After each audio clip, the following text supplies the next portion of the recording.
How to always keep sites active on Google Chrome. This tutorial shows you how to stop background tabs from reloading or going to sleep. First, open the Chrome browser on your computer.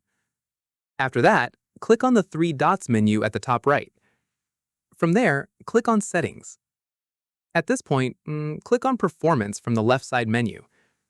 In the next step, look for Memory Saver near the top of this page. Following this, toggle it off, since this feature is what puts inactive tabs to sleep to save memory.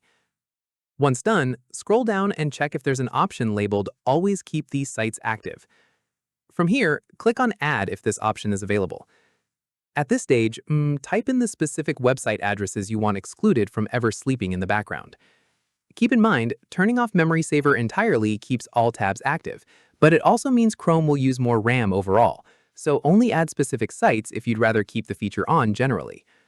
Finally, restart Chrome or reopen the tabs for these settings to properly apply going forward. And that's it.